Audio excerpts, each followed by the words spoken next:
Hello friends, welcome to my channel. आज हम सुनेंगे 16 दिवसीय महालक्ष्मी व्रत की कथा, हाथी पूजा की कहानी। एक समय महर्षि द्वैपायन व्यास जी हस्तिनापुर आए। उनका आगमन सुन समस्त राजकुल के कर्मचारी महाराज भीष्म सहित उनका सम्मान आदर कर राजमहल में महाराज को सुवर्ण के सिंहासन पर विराजमान कर अर्घपाद्य आचमन से आपका पूजन किया। व्यास जी के स्वस्थ चित्त होने पर राजरानी गांधारी ने माता कुंती से हाथ जोड़कर प्रश्न किया, महाराज आप त्रिकालज्ञ तत्वदर्शी हैं, आपसे हमारी प्रार्थना है कि स्त्रियों को कोई ऐसा व्रत व सरल पूजन बताइए जिससे हमारी राज्य लक्ष्मी सुख, पुत्र पौत्र परिवार सदा सुखी रहे। इतना सुनते ही व्यास जी ने कहा कि हम ऐसे व्रत पूजन का उल्लेख कर रहे हैं जिससे सदा लक्ष्मी जी स्थिर होकर सुख प्रदान करेंगी। वह श्री महालक्ष्मी व्रत है जिनका पूजन प्रतिवर्ष अश्विन कुआर कृष्ण पक्ष की अष्टमी तिथि को मनाया जाता है। तब राजरानी गांधारी ने कहा, महात्मन वह व्रत कैसे आरंभ होता है, किस विधान से पूजन होता है, यह विस्तार से बताने का कष्ट करें।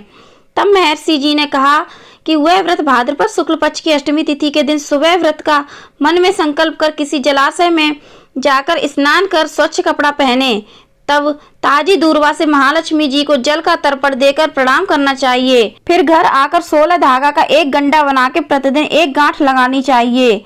इसी प्रकार 16 दिन का 16 गांठ का एक गंडा तैयार कर अश्विन माह की कृष्ण पक्ष की अष्टमी को व्रत करके मंडप बनवाकर चंदोवा तान कर उसके नीचे माटी के हाथी पर महालक्ष्मी की मूर्ति स्थापित कर तरह तरह की पुष्प मालाओं से लक्ष्मी जी व हाथी का पूजन करके कई पकवान सुवासित पदार्थों का नैवेद्य समर्पण करें और श्रद्धा सहित महालक्ष्मी व्रत करने से आप लोगों की राजलक्ष्मी सदा स्थिर रहेगी। ऐसा विधान बताकर व्यास जी अपने आश्रम को प्रस्थान कर गए। इधर समयानुसार भाद्रपद मास की शुक्ल पक्ष की अष्टमी से समस्त राजघरानियों की नारियों ने व नगर स्त्रियों ने श्री महालक्ष्मी व्रत का आरंभ कर दिया। बहुत सी नारी गांधारी के साथ प्रतिष्ठान मान हेतु व्रत का साथ देने लगी। कुछ नारी माता कुंती के साथ भी व्रत का आरंभ करने लगी, पर गांधारी जी द्वारा कुछ द्वेष भाव चलने लगा। ऐसा होते होते 15 दिन व्रत के समाप्त होकर 16वां दिन अश्विन कृष्ण पक्ष की अष्टमी का आ गया। उस दिन प्रातः काल से नगर नारियों ने उत्सव मनाना आरंभ कर दिया और समस्त नर नारी राजमहल में गांधारी जी के यहाँ उपस्थित होकर तरह तरह से महालक्ष्मी जी के मंडप व माटी के हाथी बनाने सजाने की बड़ी तैयारियां होने लगी। गांधारी जी ने नगर की सभी प्रतिष्ठित नारियों को बुलाने को सेवक भेजे व माता कुंती को नहीं बुलवाया गया और न कोई सूचना भेजी। उत्सववाद की धुन गुजरने लगी जिससे सारे हस्तिनापुर में खुशी की लहर दौड़ गई। माता कुंती ने इसे अपना अपमान समझकर बड़ा रंज मनाया और व्रत की कोई तैयारी न की। इतने में महाराजा युधिष्ठिर, अर्जुन, भीमसेन, नकुल, सहदेव सहित 5 पांडव उपस्थित हो गए। तब अपनी माता को गंभीर देख अर्जुन ने प्रार्थना की, माता आप इतनी दुखी क्यों हो? क्या हम भी आपके दुख का कारण समझ सकते हैं और दुख दूर करने में भी सहायक हो सकते हैं? आप बताएं। तब माता कुंती ने कहा, बेटा जाति अपमान से बढ़कर कोई दुख नहीं है। आज नगर में श्री महालक्ष्मी व्रत उत्सव में रानी गांधारी ने सारे नगर की सारी औरतें मान देकर बुलाई हैं, पर तुम्हारी ईर्ष्यावश मेरा अपमान कर उत्सव में नहीं बुलाया।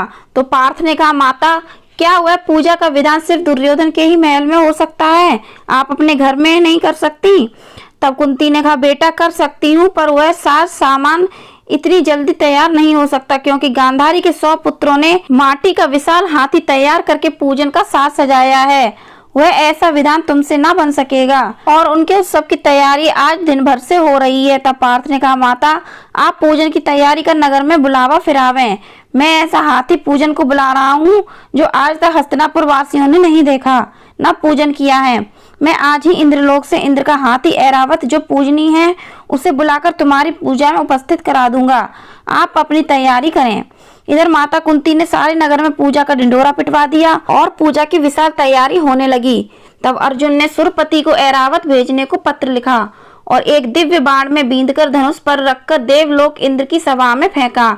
इंद्र ने बाण से निकालकर पत्र खोला और पढ़ा तो आश्चर्य से अर्जुन को लिखा कि हे पांडुकुमार, ऐरावत भेज तो दूंगा पर वह इतने जल्दी स्वर्ग से कैसे उतर सकता है? तुम इसका उत्तर शीघ्र ही लिखो। पत्र पाकर अर्जुन ने पत्र में बाणों का रास्ता बना के हाथी उतारने की प्रार्थना लिख पत्र वापस कर दिया। इंद्र ने मातली सारथी को आज्ञा दी कि हाथी को पूर्ण रूप से सजाकर हस्तिनापुर में उतारने का प्रबंध करो। महावत ने तरह तरह के साज सामान से ऐरावत को सजवाया। देवलोक की अंबर झूल डाली गई। सुवर्ण की पालकी रत्न जड़ित कलशों से बांधी गई। माथे पर रत्न जड़ित जाली सजाई गई। पैरों में घुंघरू सुवर्ण मणियों की बांधी गई, जिनकी चकाचौंध पर मानव जाति की आंखें नहीं ठहर सकती थी। इधर सारे नगर में धूम हुई कि कुंती माता के घर सजीव इंद्र का ऐरावत बाणों के रास्ते पर स्वर्ग से उतरकर पूजा जाएगा। सारे नगर के नर नारी बालक और वृद्धों की भीड़ ऐरावत को देखने एकत्रित होने लगी। गांधारी के राजमहल में भी इस बात की चर्चा की बड़ी चहल पहल मच गई। नगर की नारियां पूजन थाली लेकर भागने लगीं और माता कुंती के महल में उपस्थित होने लगीं। देखते देखते सारा महल पूजा करने वाली नारियों से ठसाठस भर गया। सारे नगरवासी ऐरावत के दर्शनों को गली सड़क महल अटारियों पर एकत्रित हो गए।